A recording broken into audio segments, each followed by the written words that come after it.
యేసుక్రీస్తు నామమున మీ అందరికీ నా వందనాలు. ఇదైన వాక్య నిమిత్తం అపోస్తలుల కార్యములు 5వ అధ్యాయం 33వ వచనం చదువుకుందాము.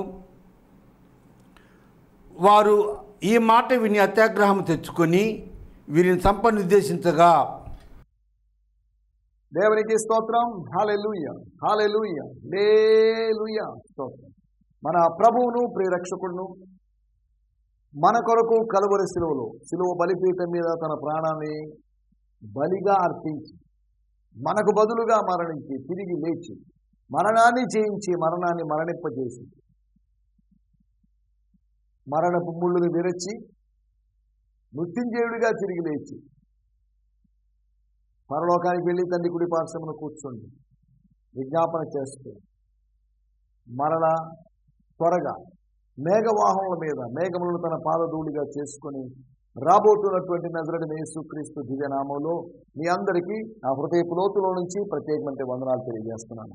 దేవుని స్తోత్రం. Praise the lord. Hallelujah, hallelujah, hallelujah. స్తోత్రం. ఈ సమయంలో మనం దేవుని వాక్యాన్ని ధ్యానించుకోవడానికి మనం సిద్ధపడుతున్నాం. ఉదయకాలం మీ వ్యక్తిగతమైన ధ్యానం ముగించుకున్నారని నేను భావిస్తున్నాను. ప్రతిరోజు దేవుని వాక్యం మీ దగ్గరికి వస్తుంది. ఎందుకు వస్తున్నట్టు? మా టైంపాస్ కోసం కాదు, ఏదో ఫార్మాలిటీగా దేవుని వాక్యము మనల్ని మార్చడానికి, రూపాంతరం చేయడానికి దేవుని వాక్యం వస్తుంది. To change our self, to transform our life. ఆయన తన వాక్కును పంపి వారిని బాగు చేశాడు. ఈ ఉదయకాలాన మీకు కావలసిన వాక్కును పంపి మీకు కావలసిన ఆత్మీయ ఆహారాన్ని ఇచ్చి కాకుల చేత ఏలియాకు రొట్టెను పంపించిన దేవుడు నాలాంటి కాకి చేత, కాకి లాంటి సేవకుడుగా ఉన్న నాలాంటి వ్యక్తి ద్వారా రొట్టె ముక్కలని, మాంసాన్ని, మీకు కావలసిన దాన్ని, మీ ఆత్మీయ జీవితానికి కావలసిన దాన్ని నా ద్వారా మీకు ఇస్తున్నాడు. మీరు ఏలియా లాంటి వారు, నేను కాకి లాంటి వాడిని. మీకు నేను ఇచ్చేటువంటి రొట్టె ముక్కలు అవి వాక్యాలే, వాక్య సత్యాలే. దీని ద్వారా మీరు పోషించబడతారు. మీరు ప్రస్తుతం ఉన్నటువంటి కేరీతు దగ్గర మీరు పోషించబడతారు. తర్వాత సారేపతులో కాకులు లేవా? సారేపతులో వాగులు లేవా? కర్మేలు పర్వతం దగ్గర పరిస్థితి ఏంటి, అక్కడ పరిస్థితి ఏంటి, ఇక్కడ పరిస్థితి ఏంటి అనొచ్చు. కాకుల చేత పోషించబడిన కాలము చాలు.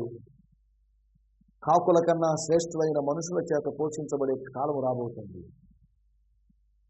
దేవుని స్తోత్రం. హల్లెలూయా. ఒక్కో టైంలో దేవుడు ఒక్కో కార్యం చేస్తాడు. సీజనల్గా దేవుడు ప్రవర్తిస్తాడు. ఒక్కో సీజన్లో ఒక్కో పండు వచ్చినట్టు. ఉదాహరణకి ఎండాకాలంలో మామిడి పండ్లు వచ్చాయి, బాగా చలికాలంలో మామిడి పండ్లు రావడం లేదు. ఎండాకాలంలో పుచ్చకాయలు వచ్చాయి, వాటర్ మెలన్స్ వచ్చాయి. ఇలా సీజనల్గా దేవుడు ఫ్రూట్స్ పెట్టాడు. అలాగే మన జీవితంలో కూడా దేవుడు సీజనల్గా దేవుడు కార్యం జరిగిస్తాడు. స్తోత్రం. హల్లెలూయా. సీజనల్గా జరిగేటువంటి కార్యం, సీజన్స్ని ఆయన ఇచ్చాడు, సీజనల్గా కూడా ఆయన కార్యం జరిగిస్తాడు అనే సంగతిని మనం గుర్తు చేసుకోవాలి. హల్లెలూయా. అంటే ఈ సమయంలో మనం దేవుని వాక్యాన్ని విందాం. నిన్న మనం వరదాత, వరముల దాత, వరములు అడగకుండానే ఇచ్చే దేవుడు, వరములు అడిగితే ఇచ్చే దేవుడు. వరములను అపేక్షించండి, ఆత్మ సంబంధమైన వరములను అపేక్షించండి, అన్నిటికన్నా ప్రవచన వరాన్ని అపేక్షించండి అని పౌలు గారి ద్వారా చెప్పించిన దేవుడు. పౌలు గారి ద్వారా కొరింథీ సంఘానికి చెప్పించిన దేవుడు వరదాత అయినటువంటి దేవుడు. హల్లెలూయా. మనం ఆలోచిస్తున్నట్టు విషయాలు, నిన్న ఆలోచించిన విషయాలు, నిన్న నేను బోధించిన విషయాలు, 4 విషయాలు చెప్పాను. పాపక్షమాపణ. పాపక్షమాపణ ముందు ఏం కలిగింది? మారు మనసు. మారు మనసు అంటే ఏమనండి? పశ్చాత్తాపం. మనము చేసినటువంటి పనులకు I'm sorry lord, I should not do this. నేను బూతులు తిట్టాను, నేను అతన్ని కొట్టాను, అతని గురించి చెడుగా ప్రచారం చేశాను, చెడుగా మాట్లాడాను. వీటన్నిటి బట్టి ఐఎమ్ రియల్లీ సారీ. నేను ఇలా చేయకూడదు, చేశానని చెప్పుకొని సిగ్గుపడుతున్నాను. నేను నేను ఆకాశమునకును పరలోకమునకును నీకు విరోధంగా పాపం చేశాను తండ్రి. ఓ పరలోకమున్న మా తండ్రి, ఓ రహస్యమందు చూస్తున్న మా తండ్రి,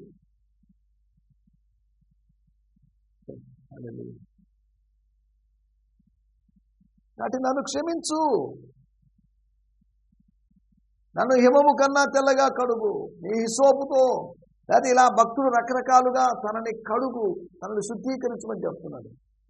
నీ రక్షణలో నాకు మరలా పుట్టించు, నీ పరిశుద్ధాత్మ నా ఎదురు నుంచి తొలగించవద్దు.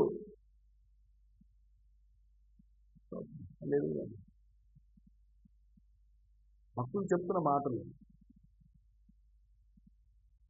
ఆ సుంకరి చెప్తున్నాడు, దేవా పాపినని నన్ను కరుణించు. ఆకాశం వైపు కనులెత్తడానికి నాకు ధైర్యం చాలదు. ఆ పరిసేయ భక్తునికి ధైర్యం చాలుతుందేమో కానీ నాకు ధైర్యం చాలండి. ఆకాశము నీ సింహాసనము కనుక నీ సింహాసనం వైపు చూసే పరిశుద్ధత నాలో లేదు కనుక నేను చూడలేకున్నాను. నా మనస్సాక్షి నన్ను గద్దిస్తుంది. కాబట్టి నాలో నా స్వరీతిని తొలగించి స్వర్గపు నీతిని అనుగ్రహించమన్నట్టుగా చేసిన ప్రార్థన అంగీకరించబడింది. పాప క్షమాపణకు ముందు పశ్చాత్తాపం.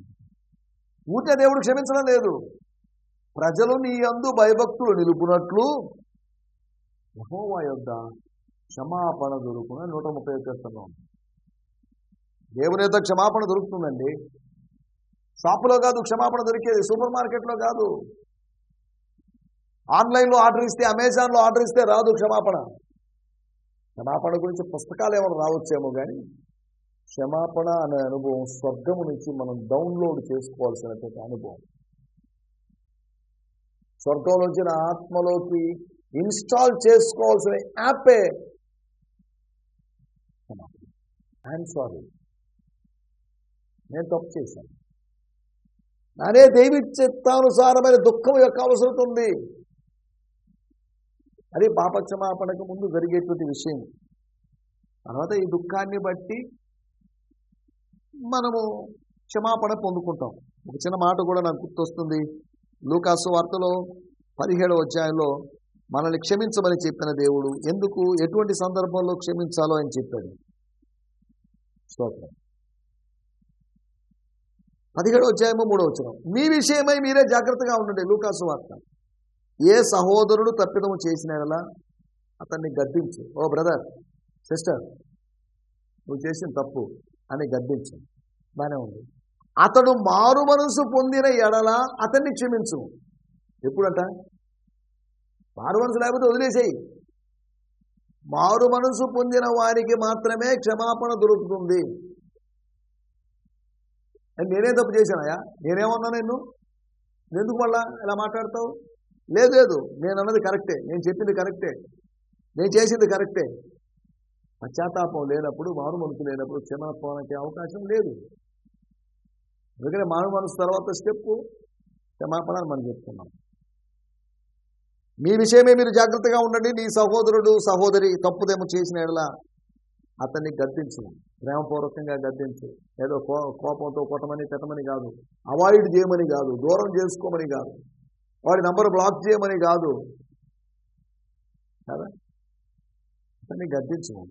అతడు మారు మనసు పొందిన ఎడల సరే అతన్ని క్షమించు.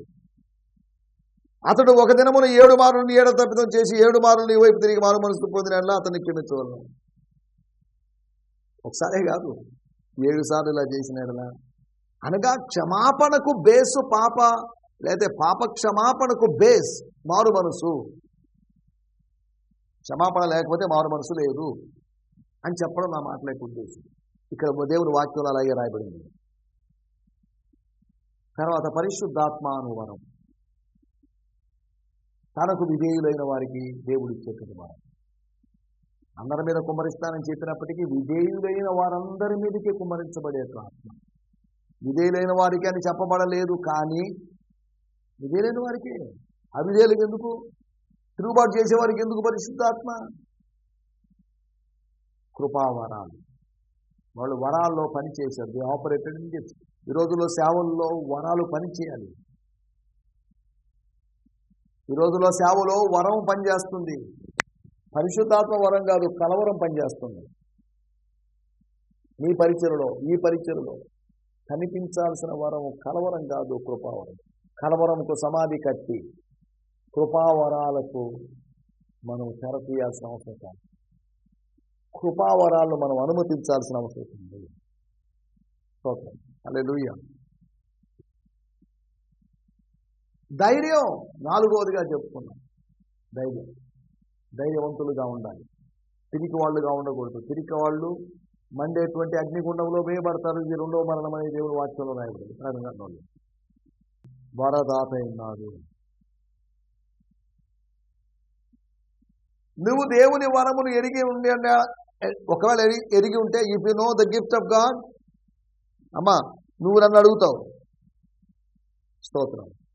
నేను చదువుతున్నాను ఆ మాట, యోహాను సువార్త 4:10. అందుకు యేసు, నీవు దేవుని వరమును నాకు దాహం ఇమ్మని నిన్ను అడుగుచున్న వాడెవడు అది ఎరిగి ఉంటే నువ్వు ఆయన అడుగుదువు, ఆయన నీకు జీవజలం ఇచ్చునని.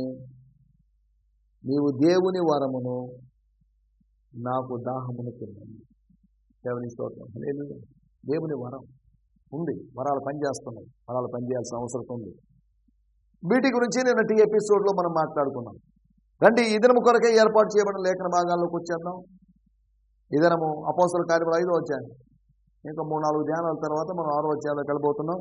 ఇప్పటికే సుమారు 25 ధ్యానాలు ఇందులో అందించడానికి ప్రభు సాయం చేశాడు. మొదటి ట్రిప్లో, మొదటి రౌండ్లో ఇంచుమించు 40కి పైగా సందేశాలు 5వ అధ్యాయంలోంచి, ఇంచుమించు ఈ అధ్యాయంలోంచి ఇప్పటి వరకు ఒక 65కు పైగా సందేశాలు ఇవ్వడానికి ప్రభు సాయం చేశాడు. దేవుని వాక్యం లోతైనదండి. మనల్ని 1000 మూరలు, మరో 1000 మూరలు చీలమండలపు లోతులో నుంచి, అనగా మడిమ లోతులో నుంచి మోకాళ్ళ లోతులోంచి నడుము లోతులోంచి ఈదవలసినంత లోతులోంచి పరిశుద్ధాత్మ దేవుడు మనల్ని నడిపిస్తాడు. లోతులోకి తీసుకుని వెళ్తున్నాడు ఆయన. నీ దోణెను లోతుకు నడిపించమని చెప్పిన దేవుడు మన జీవితం లోతైనటువంటి అనుభవంలో ఉండాలి అని ఆయన యొక్క కోరిక. దేవుని స్తోత్రం, హల్లెలూయా. ఈ సమయంలో మన ధ్యానం నిమిత్తమై అపోస్తలుల కార్యములు 5వ అధ్యాయము 33వ వచనం. వారు ఈ మాటలు విని, లేదా ఈ మాట విని, వారు అపోస్తలులు పేతురు, యోహాను చెప్పిన మాటలు విని అత్యాగ్రహాన్ని ఎక్కడి నుంచి తెచ్చుకున్నారు?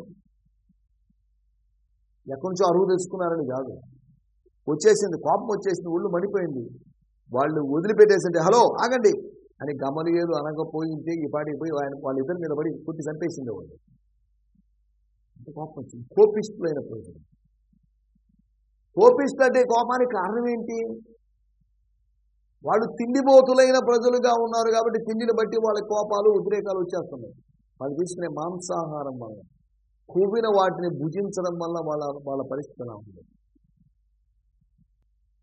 సాత్వికమైన ఆహారము కాకుండా తామసాహారం తీసుకోవడం వల్ల, అనగా మృదువైన సాఫ్ట్ ఫుడ్ తీసుకోకుండా తామసాహారం, అనగా ఆలస్యంగా అరిగేటువంటి ఇంచుమించు 3 గంటలు 4 గంటలు అరగడానికి పట్టేటువంటి ఆహారం తీసుకొని మన జీర్ణ వ్యవస్థకి ఎక్కువ వర్క్ లోడ్ మనం ఇస్తున్నాం. పనిచేస్తూ ఉండాలి. కానీ ఇన్ని సంవత్సరాలు, 30 సంవత్సరాలు, 40 సంవత్సరాలు, 20 సంవత్సరాలు పనిచేస్తూనే ఉంది డైజెస్టివ్ సిస్టమ్. ఈ గుండె పనిచేస్తూనే ఉంది 30 సంవత్సరాలు, 40 సంవత్సరాలు, 50. దీనికి రెస్ట్ అవసరం లేదా? అలాగని గుండె రెస్ట్ తీసుకుందంటే గంటసేపు మన పరిస్థితి. మన శరీర అవయవాలు అలు పెరగకుండా పనిచేస్తుంది. మనం అలు పెరిగి కొన్నిసార్లు అదమరిచి నిద్రపోతామేమో కానీ మనం నిద్రపోతున్నప్పుడు కూడా మన గుండె కొట్టుకుంటుంది. సరే, ఇతను నిద్రపోతున్నాడు కదా, నేను కూడా ఆయన నిద్ర లేచేంత వరకు కొట్టుకోకుండా ఆగిపోతానని గుండె అంతే. పరిస్థితి ఏంటి? నిద్రపోయినట్టుగానే ఉంటాడు. శాశ్వత నిద్రలోకి వెళ్తాడు. వాడు తిరిగి లేచే అవకాశం లేదు. మనం నిద్రపోతున్నాం, లేస్తున్నాం. నిద్ర అనేది ఇంచుమించు ఒక సాగు లాంటిది.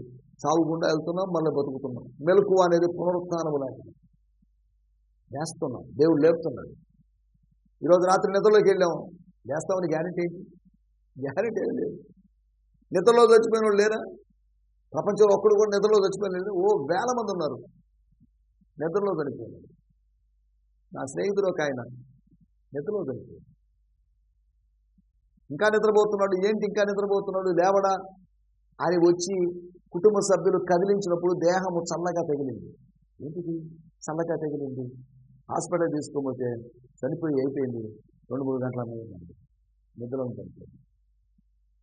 ఎవరిని పిలవలేదు, భార్య బిడ్డలు ఎవరిని పిలవలేదు అని చనిపోయింది. ఎందుకు చెప్తున్నంటే మరణము మనకు సత్యము. మరణం గ్యారంటీ. ఎవరి గ్యారంటీ కాదా? గ్యారంటీగా మరణం వస్తుంది. అబ్బే లేదండి నాకెందుకో మరి అనిపిస్తుంది, నేను చచ్చిపోవాలనిపిస్తుంది అని ఎవడైనా అన్నాడు అనుకోండి, వాడిని కొద్దిగా హాస్పిటల్లో చూపించాల్సిన అవసరం ఉంది. మానవులందరూ, నరులందరూ, మనుషులందరూ ఒక్కసారి మృతి పొందవలని నిర్ణయించబడింది. దేవుడు నిర్ణయించాడు. అదా నువ్వు మన్ను కాబట్టి మనలోకి వెళ్ళిపోవాలి తప్పదన్న. స్తోత్రం, హల్లెలూయా. సమయంలో మనం ఆలోచిస్తున్న విషయాలు, వారు ఈ మాట విని అత్యాగ్రహము తెచ్చుకొని వీరిని చంపనుద్దేశించగా, మీరు చంపినా చంపకపోయినా వాళ్ళు ఒకరోజు చచ్చిపోతారు, మీరు ఒకరోజు చనిపోతారు. వాళ్ళు సేవలో ఉండి పరిచర్య చేసి చచ్చిపోతున్నారు, కానీ మీరు పాపం చేసి చచ్చిపోతున్నారు. వాళ్ళు చనిపోయారు అంటే ఒక వీర మరణాన్ని పొందారు, కానీ మీరు చంపుతున్నారంటే వీర మరణం కాదు, మీకు వచ్చేది ఘోర మరణం వస్తుంది.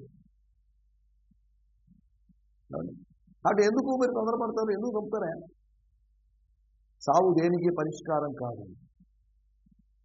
అవసరమైతే వాళ్ళని కన్విన్స్ చేద్దాం, వాళ్ళు ఒప్పిద్దాం. అలా కాదు ఇలా కాదని బతిలాడుకుందాం, తప్పేంటి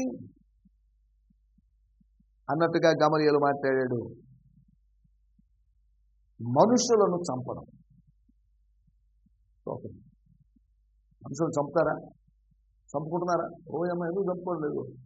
సమాజంలో చంపుకుంటున్నారు, ఒకరినొకరు చంపుకుంటున్నారు, మారణాయుధాలతో చంపుకుంటున్నారు, మాటలతో చంపుకుంటున్నారు, విష ప్రయోగాలు చేస్తున్నారు, రకరకాలుగా మనిషి మరణిస్తున్నాడు యాక్సిడెంట్ల ద్వారా. ఇవన్నీ కాకుండా వాళ్ళని వాళ్ళే చంపుకొని లేదా సమాజంలో జరగడం లేదా? మనుషులను చంపడం. మనుషులను చంపడం ఎలాగాని కాదు, మనుషులను చంపకూడదు. నన్ను నేను చంపుకోకూడదు, నేను ఇతరులను చంపకూడదు. ఆ నరహత్య పాపము. దేవుడిచ్చినటువంటి 10 ఆజ్ఞల్లో నరహత్య చేయకూడదు అనేటువంటి ఆజ్ఞ ఉంది. Don't kill others, don't murder. చంపుతారేమో. ఇదిగో బాబు, నువ్వు చంపినటువంటి నీ తమ్ముని రక్తము నేలలోంచి మొరపెడుతుంది. హేబేలు రక్తము, కయ్యూన్, నీ తమ్ముడు ఎక్కడ అన్నప్పుడు నువ్వు ఏదేదో మాట్లాడుతున్నావు. నా తమ్ముడికి నేను కావలివన్నా అని ఏదేదో పిచ్చి మాటలు మాట్లాడుతున్నావు. ఆవేశంలో తమ్ముడిని చంపి ఆవేశం చల్లారక సృష్టికర్త నేను నీ వెనకాల పడుతున్నప్పుడు కూడా నువ్వు ఏంటి ధిక్కారం ఏంటి? ఈ అహంకారం ఏంటి? ఇది అవసరమా? దేవుడు తక్షణమే అతనికి శిక్ష విధించలేదు. మనమైతే తక్షణమే అక్కడికక్కడే వాడి కుడి చంపేస్తాం. నేను అడిగినప్పుడు సమాధానం చెప్పేది ఏంటా? పోలీసులతో ఎలా మాట్లాడాలి నేర్చుకోకూడదు, లేదా వాళ్ళతో ఎలా మాట్లాడాలి, అధికారులతో ఎలా మాట్లాడాలి నేర్చుకోకూడదా, దేవుడితో ఎలా మాట్లాడాలి నేర్చుకోకూడదా అని చెప్పేసి మనం శిక్షించే అవకాశం ఉంది. కానీ దేవుడు శిక్షించలేదు. తను అర్థం చేసుకోండి, తన వలన ఒక వ్యక్తి లేకుండా పోవడం అనేది, తన వలన ఒక వ్యక్తి రావాలి కానీ మన వలన ఒక వ్యక్తి లేకుండా పోవడం అనేది జరగకూడదు. నవీన్ పగడాలని హత్య చేశారు, సరే ప్రభుత్వం లేదు హత్య చేయలేదు, తాగి చచ్చిపోయాడని ఏదో అంటున్నారు. వాళ్ళు ఏ ఆధారంతో చెప్తున్నారు? వాళ్ళ దగ్గర ఆధారాలు లేవు. మన దగ్గర బోల్డ్ అనుమానాలు ఉన్నాయి. ఈ అనుమానాలను ఆధారంగా చేసుకొని వీటిని ఆధారాలు అనుకుంటున్నాం. ఈ అనుమానాలన్నీ బలమైన ఆధారాన్ని కలుగు చేస్తున్నాయి హత్యేనని. సరే వాటిలోకి మనం వెళ్ళలేదు.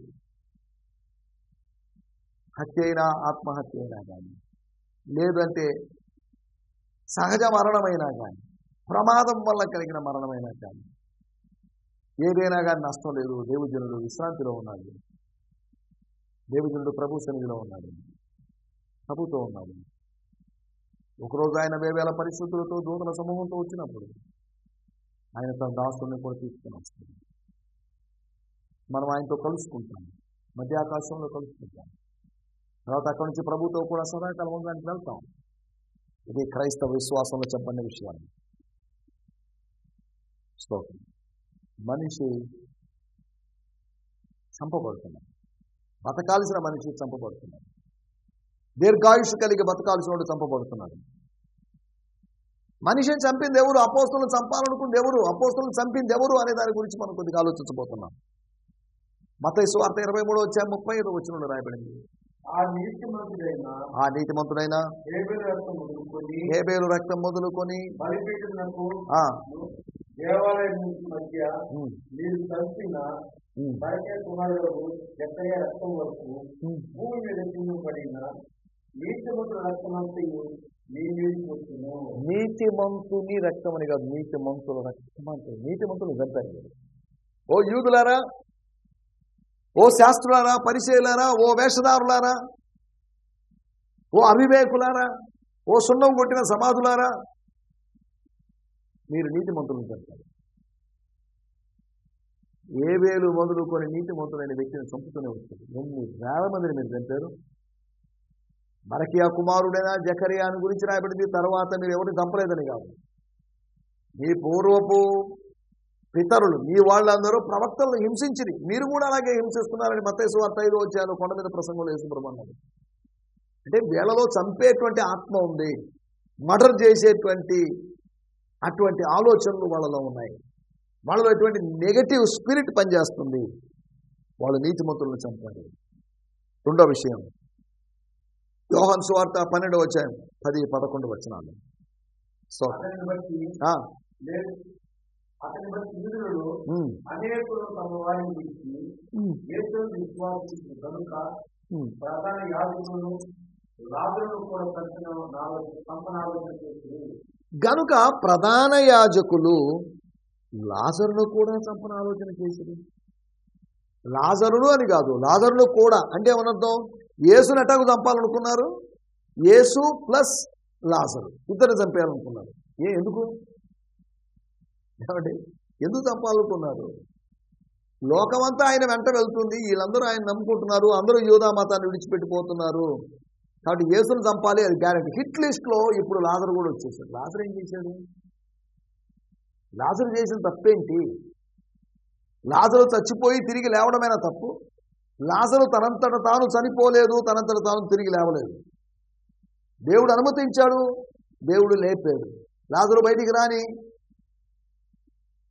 లాజరు నేను తిరిగి లేస్తున్నానని చెప్పేసి ఆయన చెప్పలేదు. లాజరు బయటికి రాని యేసు చెప్తే వచ్చినాడు.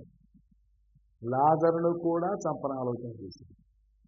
లాజరును చంపారో లేదో మనకు లేఖనాల్లో రాయబడింది. యేసును చంపారు, యేసును చంపారు, తిరిగి ఒక లాజరును చంపారు అనుకుందాం, కానీ లాజరు తిరిగి లేవలేదు, లేచే అవకాశం లేదు. మనుషులను చంపడం, మనుషులను చంపడం ఈ రోజుల్లో తేలికైపోయింది. ఆ రోజుల్లో కష్టమేమో కానీ ఈ రోజుల్లో చాలా సులభం అయిపోయింది. ఒక 100 రూపాయలకో, 200కో, 1000 రూపాయలకో, 10,000కో హత్య చేయడానికి సిద్ధంగా ఉన్న మనుషులు ఉన్నారు. మనుషులను చంపడం ఒక ఆట అయిపోయింది, ఒక వేట అయిపోయింది. మనుషులను చంపాలనుకోవడం ఏంటయ్యా బాబు అని గమలీయేలు వారిని గద్దిస్తున్నట్టుగా మాట్లాడుతుంది. మూడోదిగా మనం గమనిస్తే అపోస్తల కార్యములు 7:59 మనం గమనిస్తే, యేసు ప్రభువా నా ఆత్మను స్టెఫను అని నీ కుమారుని ఆత్మను చేర్చుకోమని స్టెఫను ఇంకా ప్రార్థన చేస్తుండగా, ఇంకేదో ప్రార్థన చేయబోతుండగా, ఆ ప్రార్థన ముగియడానికి ముందే ఆమెనని చెప్పడానికి ముందుగానే ఏం జరిగింది?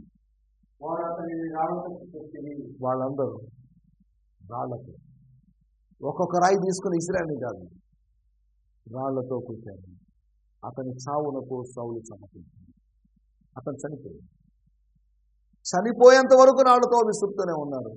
తీవ్రంగా గాయపడ్డాడు, రక్తస్రావానికి గురైపోయి తన దేహంలో తలో ఇతర భాగాలు పగిలిపోయాను, చనిపోయాడు. సో నీతిమంతులను చంపారు, ప్రవక్తలను చంపారు, లాజరును చంపాలనుకున్నారు కానీ యేసును చంపారు. లాజరును యేసును చంపాలనుకొని లాజరును చంపలేకపోయినా యేసును చంపారు. లాజరును చంపలేకపోవడం ఏంటి, యేసును చంపడం ఏంటి? లాజరును చంపాలి, చావాలి అనేది దేవుని చిత్తం కాదు, యేసు చనిపోవాలనేది దేవుని చిత్తమే. స్టెఫనును చంపారు. నాలుగో విషయము అపోస్తల కార్యములు 12:22 12:2 యోహాను సహోదరుడైనటువంటి యాకోబును ఖడ్గముతో చంపించాడు. చచ్చిపోయాడు. స్టెఫన్ చనిపోయాడు. అననీయ సఫీరాలు చనిపోయారు రాజసంఘంలో. దాని సంగతి పక్కన పెట్టారు. అది నెగిటివ్ మరణం, ఇది పాజిటివ్ మరణం. స్టెఫన్ చనిపోయాడు. స్టెఫన్ చనిపోయిన కొద్ది కాలానికి యాకోబు చంపబడ్డాడు. వీళ్ళే యూదులే రెచ్చగొట్టి చంపేయండి చంపేయండి చంపేయండి, చంపాల్సిందే, సిలువేమని కేకలు వేసినటువంటి ఈ అల్లరి మోహలు, ఈ సాంప్రదాయవాదులు యాకోబు మరణానికి కారణం. యాకోబుని చంపింది. 5వ విషయం, చివరి విషయం నేను చెప్పి ముగిస్తాను. అపోస్తల కార్యములు 12వ అధ్యాయము 23వ వచనం. అతడు దేవుని మహిమ పరచలేదు గనుక, పరచనందున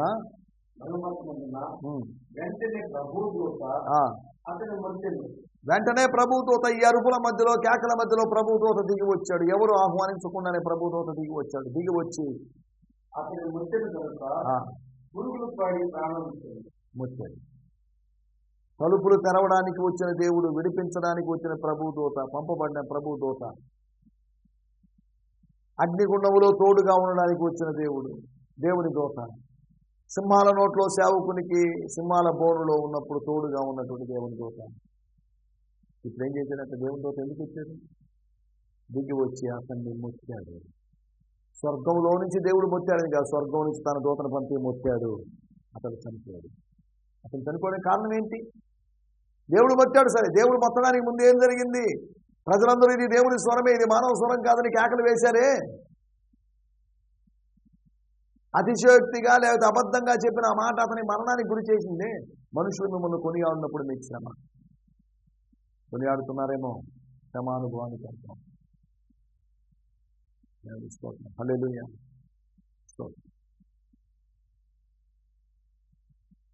మనం ఆలోచిస్తున్నట్టు మాట, మనుషులను చంపడం అన్యాయం, మనుషులను చంపకూడదు. మనలో ఉన్న పాపాన్ని చంపాలి, కానీ మనం పాపులు అనబడిన వాళ్ళని చంపడానికి వీల్లేదు. బతికించేటువంటి శక్తి లేని నువ్వు చంపడం అనేది నేరం. బతికించగలిగిన వాడు మాత్రమే చంపొచ్చు. అయితే మనుషులను ప్రేమిస్తూ ముందుకు సాగుదాం. మనుషులు బ్రతికిస్తూ, ఆత్మీయంగా బ్రతికిస్తూ ముందుకు సాగడానికి ప్రభు మనకు సాయం చేయాలి. ఆమేన్. హల్లెలూయా. ఈ సందేశము మీకు ఆశీర్వాదకరంగా ఉందని నమ్ముచున్నాము. ప్రార్థన అవసరతల కొరకు మమ్మల్ని సంప్రదించవలసిన మా చిరునామా గిద్యోన్ మిషన్ చర్చ్, 6వ వీధి, శాంతినగర్, నెల్లూరు 4, ఆంధ్రప్రదేశ్. పిన్ 524004. మా ఫోన్ నంబర్లు 7036443613 మరి ఒక నంబర్ 9392293010. మా ఈమెయిల్ ఐడి gfihmi2015@gmail.com. దేవుడు మిమ్మును ఆశీర్వదించునుగాక. ఆమేన్.